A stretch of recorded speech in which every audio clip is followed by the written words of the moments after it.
प्रेमी सज्जनों, यहाँ उपस्थित आदरणीय महात्मागण, भाईगण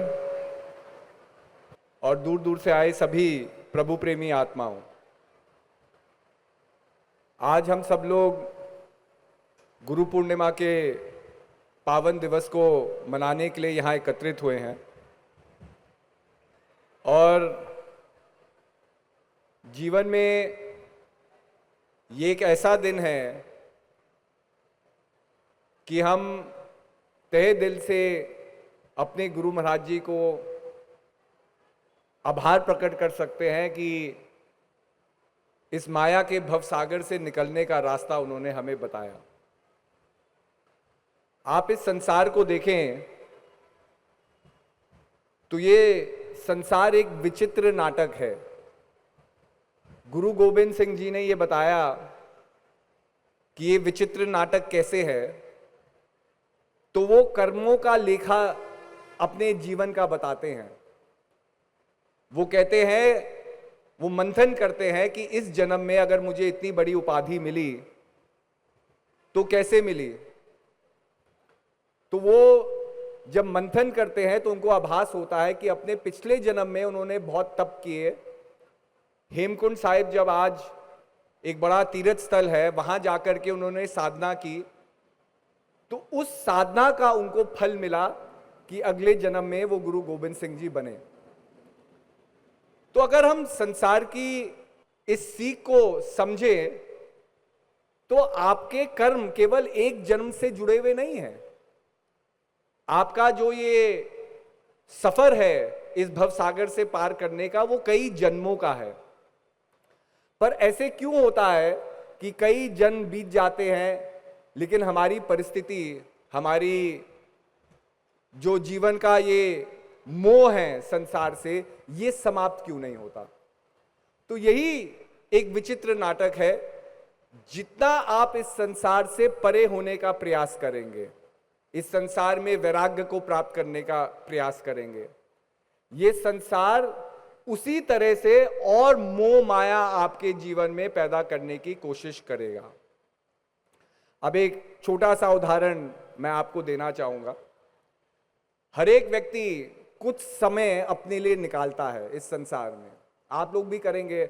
आप कभी थके थके आते हैं, 2 मिनट घर में बैठते हैं तो आप कहेंगे कि भाई अभी मुझे डिस्टर्ब मत करना, मैं बहुत थका हुआ हूं, 2 मिनट में आराम कर लूं, उसके बाद मैं आप लोगों से इंगेज करूंगा। हम कभी बहुत ज्यादा काम कर ले, महीनों महीनों से काम चल रहा है, हम थोड़ी छुट्टी लेकर के एक एकांत जगह पे चले जाते हैं ताकि हमें थोड़ा सुकून मिल सके, और हम और कुछ नहीं करते। छुट्टी में हम केवल सोएंगे, कहीं घूमेंगे, कुछ और करेंगे, काम के बारे में नहीं सोचते। तो एक हेल्दी ब्रेक हमें संसार की खींचातानी से हमेशा चाहिए। अब मैं आपको एक प्रैक्टिकल एग्जांपल बताता हूं कि ये संसार की खींचातानी कैसे है। जैसे ही आप संसार से विमुख होना चाहोगे, संसार की कोई ना कोई चीज आपको संसार में फांसना चाहेगी। एक पति है, सुबेरे सुबेरे उठ के ध्यान साधना में बैठते हैं, ठीक है। जैसे ही उसका मन एकाग्रचित हो रहा है, तभी उसके कानों में आवाज पड़ती है, अरे सुनते हो जी। अब जैसे ही ये आवाज पड़े, आप बताओ उनका संतुलन कहां जाता है। मतलब जैसे ही पल भर में आप शांति को प्राप्त करने वाले थे, तभी वो अशांति की कोई किरण आपके जीवन में मंडराने लगती है। पर ये केवल यही नहीं कि वो जो आवाज है, अरे सुनती हो जी, आपकी बीवी की है, मैंने ये नहीं कहा। वो आपके बॉस की हो सकती है है ना, आपके पड़ोसी की हो सकती है, आपके दोस्त की भी हो सकती है। कहने का अभिप्राय है कि जैसे ही हम संसार से विमुख होना चाहे, ये संसार अलग अलग हथकंडे अपनाएगा हमें संसार में फांसने के लिए। कुछ लोग इसको संसार की माया कहते हैं, लेकिन हम इसको मानते हैं कि ये मां प्रकृति का प्रेम है। देखो, संसार को हम 2 चीज में विभाजित करें तो एक निराकार जगत है, एक साकार जगत है। निराकार जगत को हम देख नहीं सकते, इसे वो निराकार है, निर्गुण है। उसको हमने अपार ब्रह्म की उपाधि दी, जिसको हम समझ नहीं सकते, लेकिन वो हर जगह विद्यमान है, हर चीज में समाया हुआ है। लेकिन जिस चीज को हम महसूस कर सकते हैं, जिस चीज को हम जान सकते हैं, जिस चीज का हम अनुभव कर सकते हैं, उसको हम सकारात्मक जगत कहते हैं या हम प्रकृति कहते हैं। प्रकृति में तत्व है, प्रकृति में गुण है, गुणों से समाज बना है, तत्वों से हमारा शरीर बना है। गुणों और तत्वों के मिलने से ये जगत जिसका हम अनुभव कर रहे हैं, ये जगत हमारे आगे प्रकट होता है और हम भी इस प्रकृति के एक हिस्से हैं।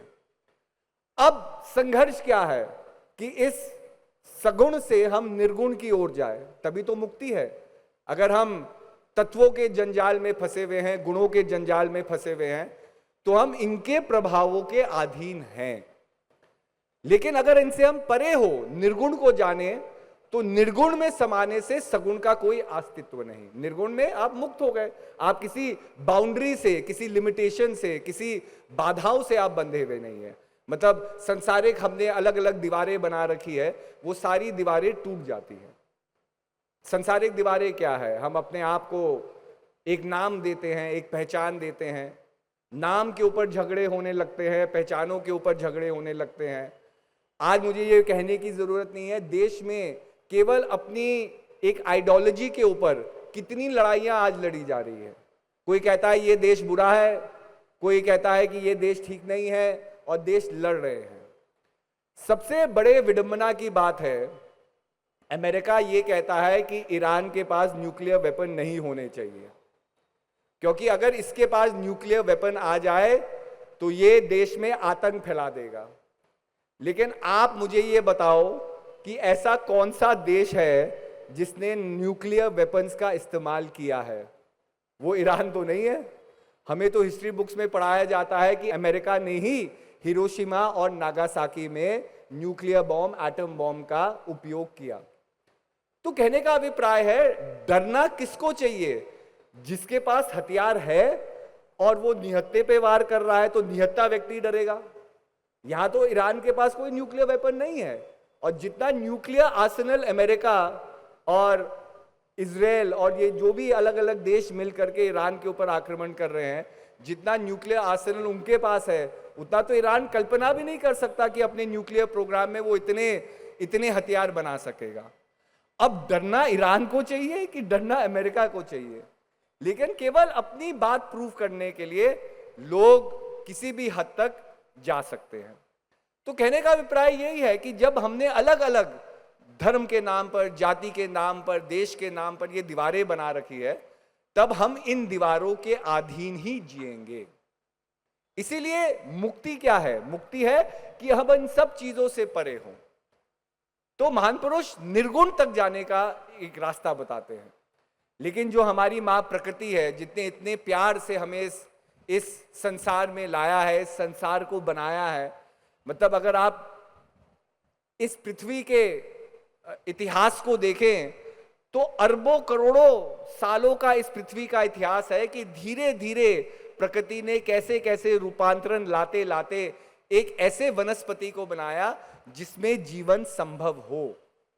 और आप देखो, ये जो प्रकृति का ये जो एक कर्म है, ये केवल इस लोक में है। आप पृथ्वी लोक से थोड़ा दूर चले जाइए तो लाइफ पॉसिबल नहीं हो सकती। आप सूरज के बहुत करीब चले जाएंगे और प्रचंड गर्मी रहेगी। पृथ्वी अगर सूर्य से थोड़ी और दूर होती तो यहां इतनी ठंडी होती कि कभी भी जीवन, जिस तरह से हम जीवन को देख रहे हैं, ये उत्पन्न हो ही नहीं सकता, ये जन्म ले ही नहीं सकता था।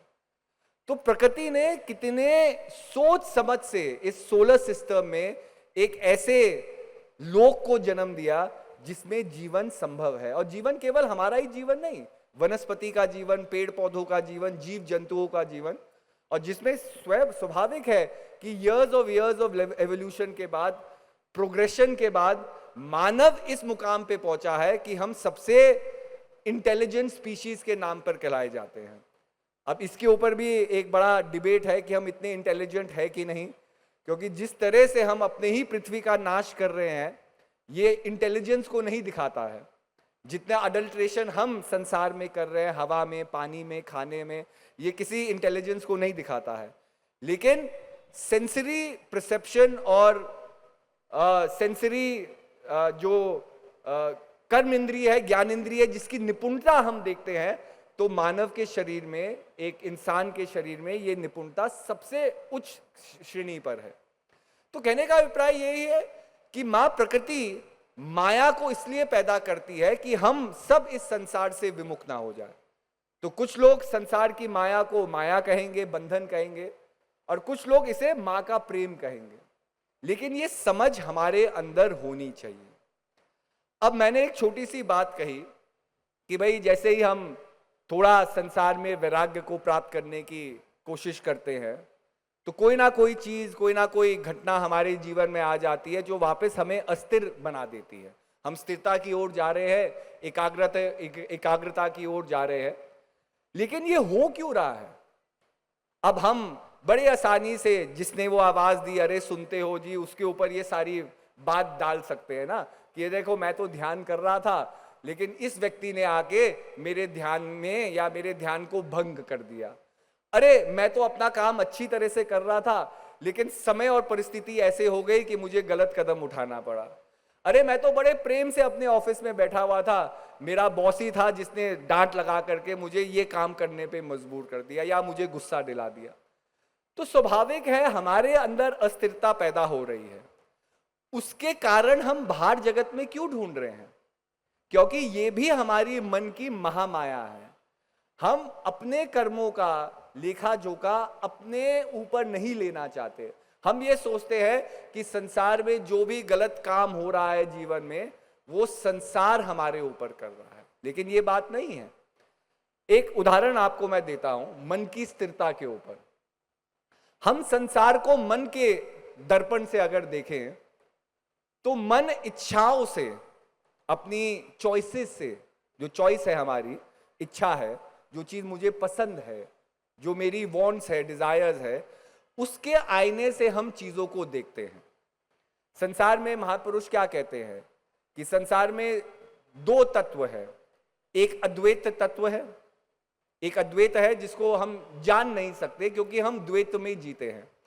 अब द्वैत में जीना क्या है? हम प्रकाश को देखते हैं। सुबेरे दिन में सूर्य निकला हुआ था, प्रकाश था, धीरे धीरे सूर्य अस्त हो गया और धीरे धीरे अंधकार आ जाएगा। तो प्रकाश है, अंधकार है, हमने उसे द्वैत मान लिया ना कि दो अलग अलग रूप है। ऐसे ही हम किसी से मिल रहे हैं, किसी से बिछड़ रहे हैं, इसको हम द्वैत मानते हैं। मेरी हानि हो रही है, किसी का लाभ हो रहा है, उसको हम द्वैत मानते हैं, प्रॉफिट लॉस। मिलना बिछड़ना, कंस्ट्रक्शन डिस्ट्रक्शन, किसी चीज का बनना, किसी चीज का समाप्त हो जाना, जन्म मरण को भी हमने द्वैत में बांध दिया।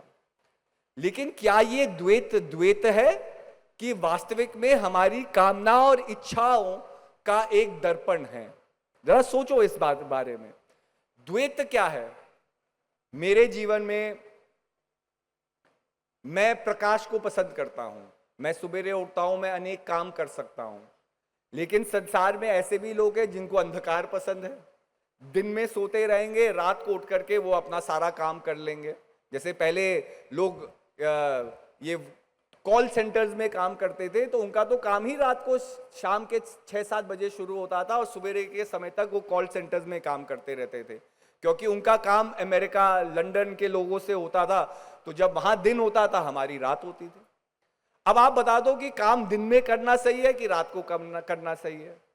आप कहोगे तो काम तो काम है जब आप नौकरी कर रहे हो। तो इसमें दिन और रात द्वैत कैसे बन गए? आपका काम सर्वोपरि है। ऐसे ही अपनी इच्छाओं से जो मैं चाहता हूं उसको मैंने द्वैत के रूप में बना दिया। प्रॉफिट अच्छा है तो प्रॉफिट मेरा होना चाहिए, नुकसान पूरी दुनिया का हो जाए उससे मेरी परवाह नहीं है। पर जहां पर आप ऐसे करोगे तो ये द्वैत नहीं है, ये केवल आपका स्वार्थ है। तो अगर अपने मन को देखो और मन को बारीकी से देखो, मन की अस्थिरता द्वैत को पैदा कर रही है और ये द्वैत हमारे दुख को पैदा कर रहा है।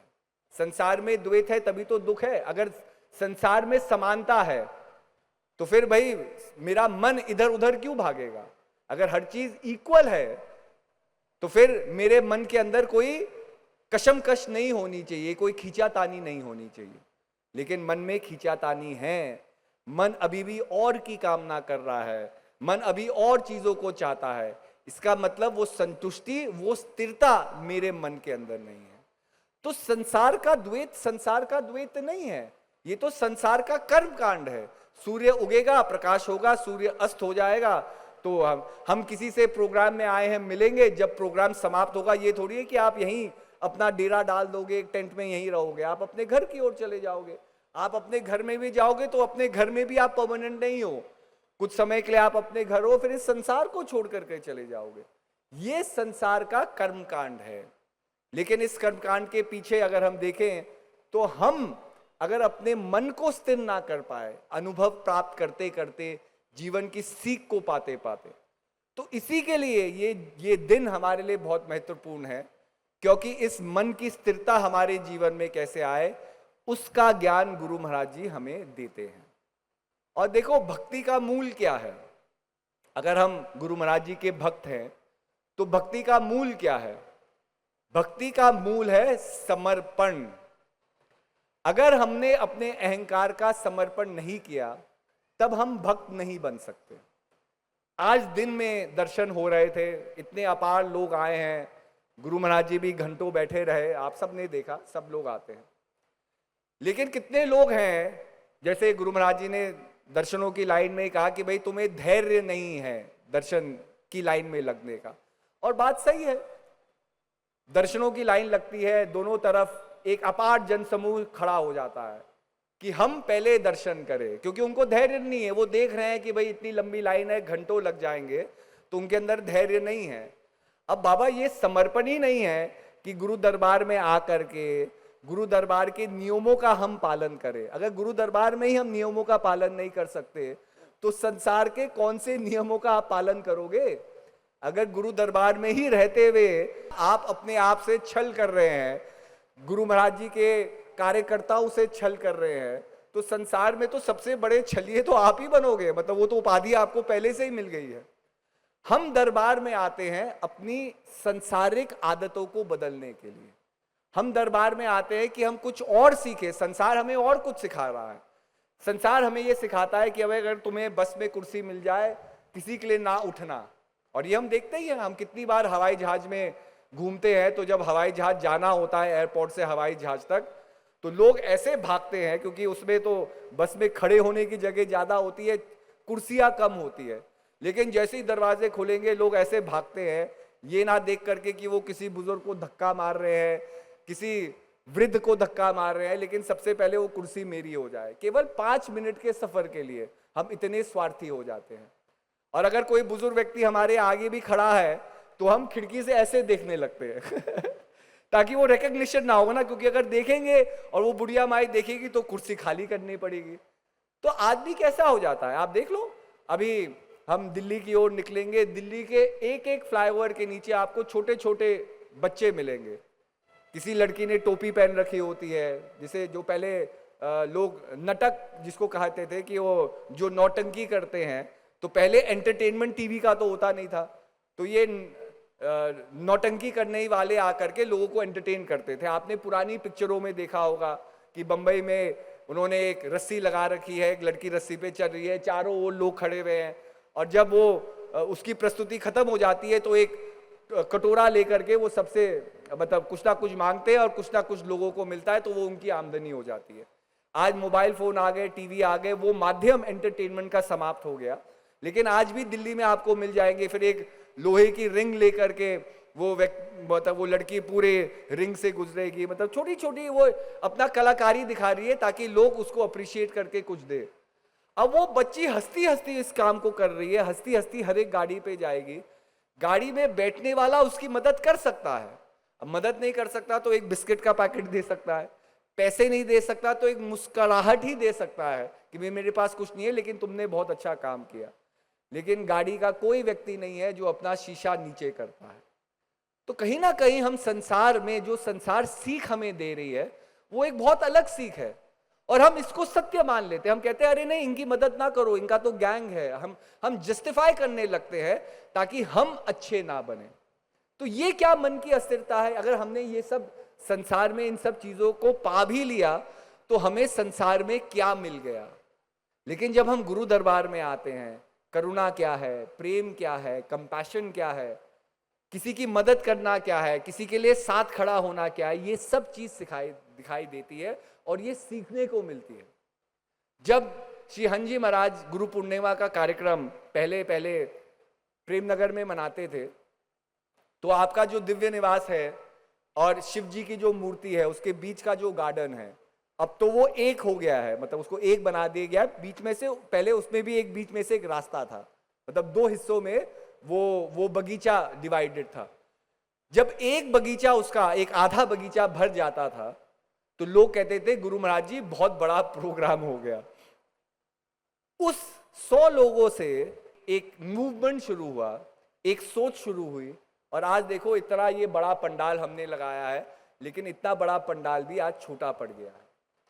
तो कहीं ना कहीं जो पहले लोग आए जिन्होंने उस आधे छोटे से लॉन को भरा, कहीं ना कहीं उनका जीवन का कर्म है, उनकी जीवन की सोच है कि आज इतना बड़ा ये समाज यहां बैठा हुआ है। तो जरा सोचो ना, अगर वो 100 लोग एक जीवन में उदाहरण पेश नहीं करते कि गुरु दरबार में रहना क्या होता है, गुरु दरबार में सेवा क्या होती है, तो आज ये सब कुछ होता। लेकिन आज हम जितना मॉडर्न हो रहे हैं, जितना हमें संसार में कन्वीनियंस मिल रहा है, जितना हमें एक सरलता मिल रही है जीवन को जीने में, हम अपने अंदर ही खो गए हैं। अब हमें कोई भी समय मिलता है, मतलब पहले तो हम कहते हैं अरे समय नहीं है, समय नहीं है, ठीक है। अब एआई आ गया है, ठीक है, एआई तो आपको समय दे रहा है। पहले मैं चिट्ठी 10 बार लिखूंगा, उसकी ग्रामर चेक करूंगा, मतलब कितना समय मुझे एक छोटा से काम को करने के लिए लगता था। अब मान लिया जो 1 घंटे का काम मेरे एआई ने 10 मिनट में कर दिया, अब आपके जीवन में 50 मिनट तो आपके पास है, लेकिन आप सच सच बताओ वो 50 मिनट आप कैसे बिताते हो? सच सच बताओ। और बेचैन हो करके, और नेगेटिव बारे में सोच करके, और चीजों के बारे में सोच करके जो आपको तंग कर रही है। लेकिन वो 50 मिनट आप संसार में किसी पॉजिटिव एक्सपीरियंस को याद करने के लिए नहीं बिताते, ये नहीं बिताते कि मेरे जीवन में कुछ और अच्छा हो रहा है। आज लोग मैनिफेस्टेशन की बात करते हैं, मैनिफेस्टेशन की एक सोच है कि अगर मैं बार बार किसी चीज के बारे में सोचूं, जैसे बच्चे जब स्कूल नहीं जाना चाहते थे तो वो भगवान से क्या प्रार्थना करते थे कि भगवान आज बुखार दे दो, आज बुखार दे दो। अब 3-4 दिन अगर बच्चा यही सोचता रहे ना कि मुझे बुखार हो जाए, तो चौथे दिन वो थोड़ा सुस्त दिखाई देने लगता ही था, है ना। ये हम सब ने किया है, तो इसमें शर्माने की कोई बात नहीं। तो जब वो सुस्त नहीं लगता था, मम्मी कहती थी अरे आज तेरी तबीयत ठीक नहीं लग रही, तो अंदर से तो हम बड़े खुश है, लेकिन बाहर से कह रहे हैं हाँ मम्मी तबीयत एकदम ठीक नहीं है। हम तो स्कूल में ना मुंह में टूथपेस्ट भी लगा लेते थे जीभ के नीचे, क्योंकि जब थर्मामीटर टूथपेस्ट में जाएगा तो वो बॉडी का टेम्परेचर नहीं देगा, टूथपेस्ट का टेम्परेचर देगा, तो थोड़ा वेरिएशन टेम्परेचर में आ जाता था। मतलब 99 से 100 भी हो गया तो आपको बुखार है, आपको स्कूल नहीं जाना। तो लोग कितने हटकंडे अपना लेते थे काम ना करने के। अब यही चीज मैनिफेस्टेशन है एक तरीके से। अब मेरे पास जो 50 मिनट हर दिन बच रहे हैं, उसमें अगर मैं यही सोच रहा हूं कि मेरा जीवन कितना खराब है, मेरे जीवन में कितनी परेशानी है, मेरी बीबी या मेरा पति मुझे कितना तंग कर रहा है, ये समाज, तो यही तो आप मैनिफेस्ट कर रहे हो अपने जीवन में। आपका जीवन कैसे सुधरेगा? तो यही है कि जब हमें जीवन में मौका मिला है तो ये एक मौका है अपने आप को सुधारने का, रिग्रेशन में जाने का नहीं। कि जीवन में इतना कुछ आपको सिखा दिया, मन बुद्धि काया आपको दे दी, मतलब इतनी अच्छी सुंदर काया है, हम अपने हाथों से पैरों से क्या कुछ नहीं कर सकते। आज इतनी मतलब महान इमारतें हमने बना दी, महान नगरों का हमने मतलब निर्माण कर दिया, हमने हवाई जहाजों का निर्माण कर दिया, ऐसी ऐसी चीजों, ऐसे ऐसे आविष्कारों का निर्माण कर दिया, केवल अपनी बुद्धि, अपनी काया और अपने मन के प्रभाव से। अब संसार को हमें जहां बेहतर बनाना है, संसार में आज इतना संघर्ष क्यों है? क्योंकि कहीं ना कहीं रूट कॉज है हमारा मन स्थिर नहीं है, मन के अंदर स्थिरता नहीं है। और जब तक मन स्थिर नहीं है, ये मन संसार की कामनाओं और वासनाओं में ही भागता रहेगा। कभी एक कामना जन्म हो रही है, फिर दूसरी कामना जन्म हो रही है, और जब तक कामनाएं जन्म होगी तब तक संसार में द्वैत रहेगा। भगवान श्री राम द्वैत को क्या कहते हैं? भगवान श्री राम कहते हैं जहां मैं है, जहां मैं है वहां मेरा है, जहां मेरा है वहां तेरा है, और जहां मेरा तेरा है वही द्वैत है। अगर आप देखो संसार में द्वैत क्या है, हम विभाजन किस चीज पे कर रहे हैं? ये जमीन मेरी है, ये जमीन तुम्हारी है, ये देश मेरा है, ये देश तुम्हारा है, ये धर्म मेरा है, ये धर्म तुम्हारा है, ये मजहब मेरा है, ये मजहब तुम्हारा है। तो द्वैत को किसने पैदा किया है? द्वैत को हमारे मन में पैदा किया है। द्वैत संसार में क्या है? संसार में हर चीज अपनी जगह विद्यमान है। अगर संसार में प्रकाश का अपना काम है तो अंधकार का भी अपना काम है। अगर संसार में हानि हमारे जीवन में आती है तो वो भी हमें कुछ सिखाने के लिए आती है। लाभ भी आता है तो कुछ हमें सिखाने के लिए ही आता है। जीवन में कष्ट है, जीवन में सुख है, तो ये अपने अपने नियम से हमारे जीवन में आए हैं। और एक चीज बताओ, अगर जीवन में हमारे कष्ट नहीं होते या संघर्ष नहीं होता तो आधे से ज्यादा लोग तो यहां बैठे ही नहीं होते। लोग अपने घर में नेटफ्लिक्स देख रहे होते, या कोई क्रिकेट मैच देख रहे होते, या किसी मॉल में जाकर के शॉपिंग कर रहे होते। लेकिन कहीं ना कहीं संघर्ष ने हमें मजबूर किया कि हम अपने जीवन में अपने मार्ग को प्रतिष्ठित कर सके। हम ये पूछ तो सके अपने आप से कि हम संसार में क्यों आए हैं। और जीवन में कभी ना कभी आपको ये प्रश्न अपने आप से पूछना होगा। आज नहीं पूछोगे तो जब अस्पताल में आईसीयू में भर्ती होगे और संसार से जाना होगा तब अपने आप से पूछोगे। एक बड़ी सुंदर बात मेरे पास आई, एक डॉक्टर की रील थी। तो वो डॉक्टर ऑन्कोलॉजी के डॉक्टर थे। ऑन्कोलॉजी होते हैं जो कैंसर को ट्रीट करते हैं। ये बड़ा डिफिकल्ट डिपार्टमेंट होता है क्योंकि कैंसर एक ऐसी बीमारी है जिसमें अक्सर आदमी को अपने जान से अपना मतलब बहुत कम लोग होते हैं जो कैंसर से क्योर हो जाते हैं, और अगर क्योर भी होते हैं तो रिलैप्स हो सकता है, कुछ साल बाद वो कैंसर आ सकता है। तो अपने पेशेंट को सबसे ज्यादा मरता हुआ देख कैंसर के ही पेशेंट, मतलब जो ऑन्कोलॉजिस्ट होते हैं वही अपने पेशेंट को मरता हुआ देखते हैं। क्योंकि किसी को डायबिटीज है वो तो जी लेगा, किसी की आपने सर्जरी कर दी, किडनी निकाल दी, वो भी जी लेगा।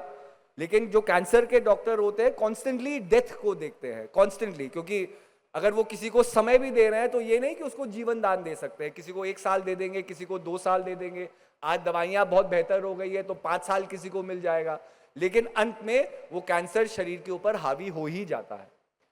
तो ये व्यक्ति बैठे हुए थे और एक पेशेंट, उनका एंड स्टेज आ ही गया था, मतलब वो वेट कर रहे थे। और वो देखते हैं कि वो मतलब अस्पताल में उस व्यक्ति को कोई मिलने नहीं आ रखा, वो अकेले ही है अस्पताल में ना, मतलब कोई प्रियजन नहीं है, कोई कुछ नहीं है। अब जो अस्पताल के नर्स है, जो डॉक्टर है, वही कुछ समय के लिए उसके पास बैठे हुए हैं कि उनको पता है कि आने वाले 1-2 घंटे में अब ये संसार को छोड़कर चले जाएंगे। तो डॉक्टर क्या देखता है कि वो पेशेंट रो रहा है, उसके आंखों से आंसू निकल रहे हैं।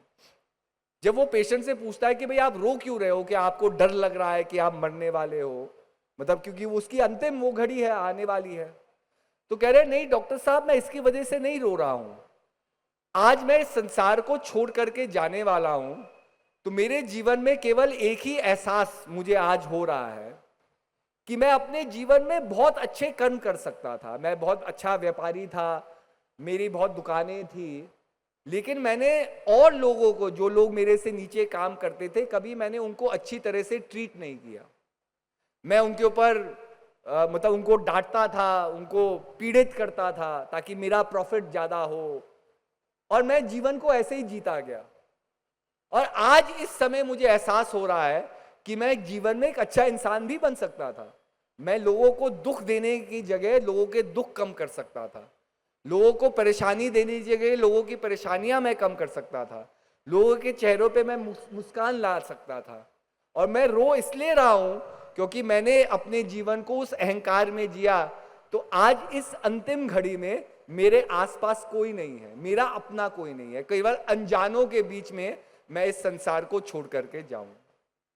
तो भैया देखो कितनी बड़ी बात है। अब संसार में हमें मौका मिला है, आप इस पंडाल को छोड़ करके जाएंगे, इस कार्यक्रम को छोड़ करके जाएंगे, फिर वही संसार की मन की कश्मकश शुरू होगी संसार के साथ, आपके परिवार के साथ, आपके पति या आपके पत्नी के साथ, वही झगड़े, वही तनाव, वही 36 का आंकड़ा, किसी के साथ, अपने पड़ोसी के साथ, अपने बॉस के, किसी के भी साथ। संसार में एक फिगर हेड आप किसी को भी बना दीजिए अपनी लड़ाई को लड़ने के लिए, लेकिन लड़ाई तो आपके मन से शुरू हो रही है ना। और वो लड़ाई कहाँ खत्म होगी? आपके मन के अंदर ही खत्म होगी। तो जब तक हम पॉजिटिव एसेंस को अपना आराध्य ना बनाए, जब तक पॉजिटिव एसेंस को अपनी जीवन ना बनाए, तब तक नेगेटिविटी में हम रेजोनेट करते रहेंगे। और पॉजिटिव जीना है तो पॉजिटिव कर्म करने होंगे, पॉजिटिव जीना है तो नेगेटिविटी का त्याग करना होगा। दोनों चीज एक साथ मन के अंदर नहीं रह सकती। अगर हम पॉजिटिव है तो हम नेगेटिव नहीं बनेंगे। अगर मैं सच बोल रहा हूं तो मैं झूठ क्यों बोलूंगा, लेकिन अगर मैं झूठ बोल रहा हूं तो मैं सच कभी नहीं बोल सकता। ये तो क्लियर कट इसके अंदर डिवीजन है। ऐसे ही जब हम संसार में अब आगे अपना मार्ग प्रतिष्ठित करेंगे तो ये हमारे ऊपर है कि हम कैसे उस मार्ग में किस भावना के साथ चले। और भावना शेष है, जो हम मैनिफेस्ट भी करना चाहते हैं वो एक मैनिफेस्टेशन भी एक भावना से ही तो प्रकट हो रही है। अब वो भावना क्या है, केवल अपने स्वार्थ के लिए या अपने समाज के स्वार्थ के लिए या अपने धर्म के लिए या संसार के हर एक प्राणी के लिए? इसमें भी डिविजन्स है, क्योंकि जब तक मन एकदम स्थिर ना हो, सारे प्रभावों से परे ना हो, तब तक मन संसार की अपारता को नहीं समझ सकता। भगवान श्री कृष्ण अर्जुन को ही ज्ञान क्यों देते हैं? भाई कुरुक्षेत्र के मैदान में तो बड़े बड़े वीर थे, शूरवीर थे, गुरुवर थे, पांडवों के गुरुवर थे, कौरवों के गुरुवर वहां मौजूद थे, लेकिन भगवान श्री कृष्ण केवल अर्जुन को ही ज्ञान क्यों देते हैं? तो बताते भी है कि अर्जुन मैं तुझे ज्ञान इसलिए दे रहा हूं क्योंकि तेरे मन के अंदर किसी के प्रति भेदभाव नहीं है। तू सबको समान रूप से देखता है। समान रूप से देखना अपने आप में बहुत बड़ी बात है। हम समान रूप से किसी को देख रहे हैं। जो व्यक्ति दो शब्द हमें अच्छा कुछ कह दे वो हमारा प्रिय हो जाता है, जो व्यक्ति हमारी थोड़ी निंदा कर दे वो बुरा हो जाता है। पर बाबा अगर हमने कुछ गलत काम किया है तो निंदा तो समाज में होगी। अगर किसी आदमी ने हमें हेल्दी क्रिटिसिज्म भी दिया है अपने स्वभाव को बदलने का, तो इसमें बुरा क्या है? लेकिन मन तुरंत उस व्यक्ति को बुरा बना देता है क्योंकि उसने आपको कुछ बुरा कहा, आपके हृदय को ठेस पहुंचाई। तो बाबा अभी तो हम केवल अपने मन के अहंकार से ही तो जी रहे हैं, और जो हमारे मन को प्रभावित कर रही है उसी प्रभाव में हम जी रहे हैं। अपारता को तो हमने समझा ही नहीं। तो यही है कि संसार में एक समानता है। जब हम उन समानता को प्राप्त कर लेंगे तभी जो ये मन की दीवारें हमने खड़ी की है, आइडियोलॉजी की दीवारें हमने खड़ी की है, धर्म की दीवारें हमने खड़ी की है, ये डिसॉल्व होंगी। और जब तक ये डिसॉल्व नहीं होंगी तब तक किसी ना किसी कर्म कांड में हम फंसे रहेंगे। तो इसलिए मेरा यही कहना है कि जीवन में हम एक बेहतर इंसान बनने की कोशिश करें, अपने आप को हमेशा री इन्वेंट करने की कोशिश करें, जीवन में और कुछ प्राप्त करने की कोशिश करें, तभी हम जीवन के आगे हम बढ़ सकते हैं। वरना क्या है, अगर हमने ये सोच लिया कि भाई हमें जो पाना था हमने पा लिया, तो वो भी एक अहंकार का रूप है। तो आज जब हम गुरु पूर्णिमा के इस पावन पर्व को मना रहे हैं तो गुरु महाराज जी से प्रार्थना करें कि हम उनके चरणों में समर्पित हो सके, अपने अहंकार को समर्पित कर सके, अपने इस चंचल मन को समर्पित कर सके और एकाग्रचित मन से गुरु महाराज जी के बताए हुए रास्ते पे हम आगे चल सके। और गुरु महाराज जी का बताया हुआ रास्ता कोई मुश्किल नहीं है। यहाँ हर एक वर्ग से व्यक्ति आ रखा है, हर एक धर्म से व्यक्ति आ रखा है, हर एक मान्यता को मानने वाला व्यक्ति आ रखा है। यहाँ संसार के कोने कोने से हर एक भाषा को व्यक्ति बोलने वाला आ रखा है। लेकिन यहाँ विभिन्नता नहीं है क्योंकि गुरु महाराज जी ने हमें एक सूत्र में बांध दिया है। इसी एक सूत्र में हमें संसार को बांधना है। तभी इसी जो शांति और सुकून आप इस पंडाल में महसूस कर रहे हैं, इसको कल आप समाज और संसार में महसूस कर सकेंगे। और ये होता है, हम देखते हैं कि कभी कोई भी टेंस सिचुएशन हो, अगर उसको आपको निगेट करना है तो आपको उसका ऑपोजिट फोर्स ही यूज करना होगा। एक बहुत अच्छी किताब है, अगर आप उसको रिसर्च करें, it's called the hermetic principles, it's by called 3 initiates के ऊपर लिखा गया है कि 7 अन यूनिवर्सल नियम हैं जीवन के, 7 यूनिवर्सल। तो उसमें एक नियम ये है कि अगर आप कभी भी एक रेजोनेंस, क्योंकि हर एक चीज एक स्पंदन के ऊपर टिकी हुई है संसार में, अगर हम पॉजिटिव स्पेक्ट्रम में वाइब्रेट कर रहे हैं, मतलब अच्छे ख्यालों को सोच रहे हैं, तो अच्छी सोच, क्योंकि अच्छी चीजें हमारे साथ हो रही है तो मन अपने आप अच्छे ख्यालों को सोचेगा, अच्छे काम करने को सोचेगा। लेकिन जीवन में अगर आपके साथ बुरा ही बुरा हो रहा है तो स्वाभाविक है कहीं कहीं ना कहीं मन भी उस बुराई के प्रभाव में आ जाता है। हम नेगेटिव चीजें सोचने लगते हैं, नेगेटिव बातें सोचने लगते हैं। लेकिन वो कहता है आप किसी भी स्पेक्ट्रम में वाइब्रेट कर रहे हैं, अगर आप नेगेटिव स्पेक्ट्रम में वाइब्रेट कर रहे हैं तो उस नेगेटिव स्पेक्ट्रम को पॉजिटिविटी ही खत्म कर सकती है। आपको नेगेटिव एक्सपीरियंसेस में भी अपने जीवन में पॉजिटिव थॉट रखना होगा, तभी वो नेगेटिविटी खत्म होगी। और अगर हमारे अंदर पॉजिटिविटी है, अगर मैं पॉजिटिव स्पेक्ट्रम में हूं तो वो पॉजिटिविटी मेरे से तभी दूर जाएगी अगर मैं नेगेटिव सोचूं। मतलब जो एक चीज की कटाश है वो संसार में है, लेकिन ये मुझे समझना है कि मैं किस रेजोनेंस में अपने आप को जीऊं। तो एक यूनिवर्सल प्रिंसिपल है। अगर मैं मान लिया अपने आप को फील कर रहा हूं कि अरे जीवन आज बड़ा खराब है, मैं अपने आप को बड़ा डाउन फील कर रहा हूं, बड़ा ही दरिद्र फील कर रहा हूं, या एक नेगेटिव प्रभाव से गुजर रहा हूं, तो वो नेगेटिव प्रभाव कब खत्म होगा? जब मैं उठूं और ये कहूं कि नहीं, मुझे कुछ पॉजिटिव करना है, कुछ अच्छा करना है, और अपने आप भी दुख को सहते सहते मैं और लोगों की खुशी, और लोगों के चेहरे पे खुशी लाऊं, तो देखना अपने आप मेरा मन खुश होगा। तो ये चीज समझने की है और ये जीवन का अनुभव हमें सिखाता है। लेकिन कभी जीवन को जीते जीते हम इतने ढीठ हो जाते हैं कि हम ही सीखना नहीं चाहते। तो यही है, जब अपने अंतर जगत का हम समर्पण करेंगे, अपने अहंकार का जो ये ढीठपन हमारे अंदर है उसको गुरु महाराज जी में समर्पित करेंगे, तभी जीवन में हम अपने सार को समझ सकते हैं, जीवन के मकसद को समझ सकते हैं, और जीवन के इस भव सागर को कैसे पार किया जाए हम समझ सकते हैं। जैसे अमीर खुसरो जी ने बड़ी सुंदर बात कही कि खुसरो प्रेम की दरिया उल्टी वा की धार, जो तैरे सो डूबे, जो डूबे सो पार। कि ये जो संसार की दरिया है, ये प्रेम की दरिया, इसकी धार उल्टी बहती है। ये साधारण नदियों की तरह नहीं है, क्योंकि साधारण नदी में अगर आपको पार करना है तो आपको तैरना होगा, आपको अपनी इंडिविजुअलिटी को पहचानना होगा। लेकिन प्रेम की दरिया में वो इंडिविजुअलिटी काम नहीं करती है, आपको अपने आप को डिसॉल्व करना होगा। जो डूबे, जो तैरे सो डूबे, जिसके अंदर अहंकार है प्रेम के अंदर, वो डूबेगा, और जो डूबे, जिसने अपने आप को डिसॉल्व कर दिया, वो इस भवसागर से पार हो जाएगा। तो मेरा यही कहना है कि हम सबको डूबना है इस भवसागर से पार होने में, और गुरु महाराज जी के चरणों से बेहतर जगह नहीं है जहां हम समर्पित होकर के गुरु महाराज जी के प्रेम में हम डूब सके, अपने आप को इस भवसागर से पार कर सके। तो इन्हीं शब्दों के साथ सबको दुआ आशीर्वाद। हरिओम तत्सत।